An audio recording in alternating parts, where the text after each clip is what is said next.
ada beberapa pendapat dan pandangan dari hasil penelitian dari buku ini bahwa beliau menemukan beberapa orang Kristen takut terhadap sains karena dianggap sains itu bertentangan dengan iman kekristenan. Padahal sains dengan iman kekristenan itu tidak bertentangan sama sekali.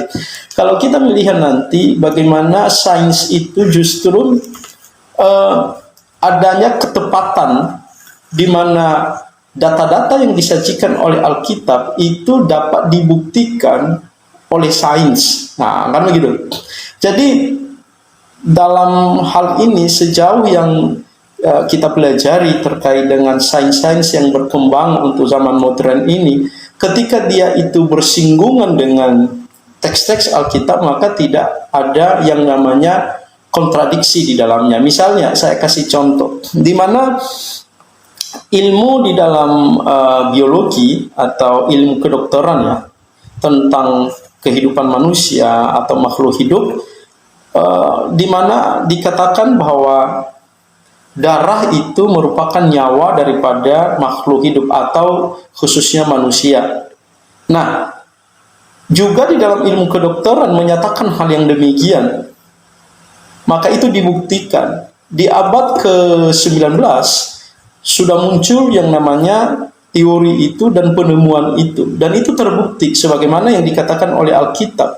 Dan itu kita bisa lihat di dalam Imamat, di mana dikatakan bahwa darah itu merupakan nyawa daripada makhluk hidup itu sendiri.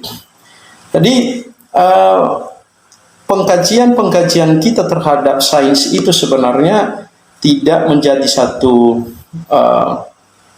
teori yang membingungkan. Karena kenapa? Karena kalau kita melihat bagaimana Allah menciptakan dunia ini dan Dia juga menganugerahkan bagaimana manusia itu secara pengetahuan itu berkembang secara progresif.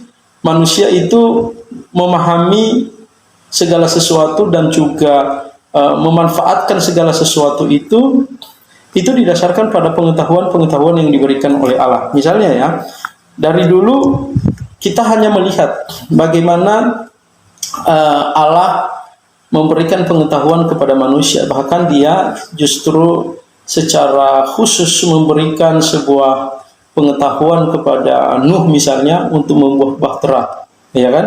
Itu kan sebuah pembelajaran sebenarnya. Itu dalam hal ini berbicara tentang sains, ya kan? Bagaimana Allah memberikan kepada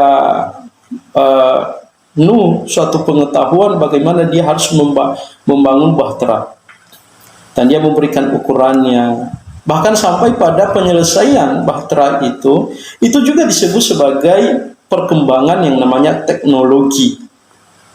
Nah, mungkin istilah teknologi ini akan menjadi sebuah ambigu bagi kita. Karena kenapa? Karena kita mungkin kurang memahami apa itu teknologi. Nah, jadi berdasarkan nanti ilmu pengetahuan bahwa teknologi itu adalah suatu hal yang baru atau perkembangan yang dapat dilakukan oleh manusia itu, dan itu untuk kebutuhan pemenuhan daripada manusia itu sendiri. Jadi kita bisa melihat nanti di dalam Alkitab bagaimana Allah mengajarkan orang untuk bisa melakukan sesuatu, dan itu untuk kebutuhan-kebutuhan mereka. Sebagaimana juga nanti Allah memberikan pengetahuan kepada manusia, dan ini ada yang disebut dengan anugerah umum terkait dengan Allah memberikan pengetahuan kepada orang-orang yang di Babel pada saat itu untuk membangun sebuah menara yang tinggi dengan membuat suatu bata. Nah, itu sebuah perkembangan teknologi sebenarnya, perkembangan teknologi. Nah, itu yang disebut dengan perkembangan teknologi. Jadi begitu teman-teman. Jadi Alkitab dan sains itu tidak bertolak belakang, tetapi itu adalah merupakan suatu anugerah yang diberikan oleh Tuhan kepada manusia. Itulah sebabnya ketika kita melihat nanti di dalam Kejadian pasal 11, itu mulai dari ayat yang pertama sampai ayat yang berikutnya, berbicara tentang Menara Babel itu, Allah sendiri mengakui bahwa manusia itu mampu untuk melakukan dan mampu untuk membuat sesuatu yang mereka inginkan. Karena kenapa? Karena pengetahuan yang secara umum itu telah diberikan Allah kepada manusia, atau yang bisa dikatakan penyataan umum. Jadi Allah tidak pilih kasih terkait dengan hal-hal yang demikian. Nah, tetapi menjadi sebuah pertanyaan bagi kita, atau menjadi sebuah hal yang menakutkan bagi kita ketika sains atau perkembangan teknologi itu digunakan oleh manusia secara tidak benar. Nah, itu akan menjadi kita kadang-kadang skeptis terhadap sains itu, dan kita anggap bahwa itu bertolak belakang dengan iman kekristenan. Karena ada orang-orang yang menggunakannya secara tidak benar, dan itu dieksploitasi dan dimanfaatkan untuk kepentingan mereka sendiri dan merugikan orang lain. Itu yang membuat kita sebenarnya mempertentangkan antara sains dengan kekristenan. Padahal dalam kehidupan ini kita tidak bisa lepas daripada sains itu.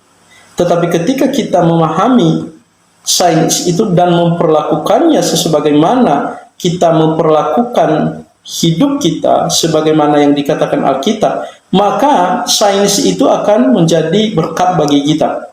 Benar nggak? Karena gitu. Itulah sebabnya dikatakan di dalam Alkitab itu, di dalam Yosua pasal yang ke-1 ayat yang ke-8 itu, maka penting sekali bagi seorang Kristen itu memperkatakan Alkitab itu siang dan malam. Untuk apa? Agar jalan yang dilalui oleh manusia itu bisa berhati-hati, dan dia bertindak hati-hati, dan dia akan melakukan sesuatu sesuai dengan kehendak Allah, maka itu akan menentukan akan keberhasilan dan keberuntungannya di hadapan Tuhan. Jadi begitu sebenarnya, karena kalau kita mempertentangkan antara sains dengan kekristenan, maka itu sama saja kita tidak memahami anugerah Allah dan memahami berkat-berkat Allah yang sudah dianugerahkan kepada kita. Dan kita sebenarnya ketika memperlakukan yang namanya apa yang sudah disediakan Tuhan kepada kita, nah itu tergantung bagaimana kita memahaminya dengan baik.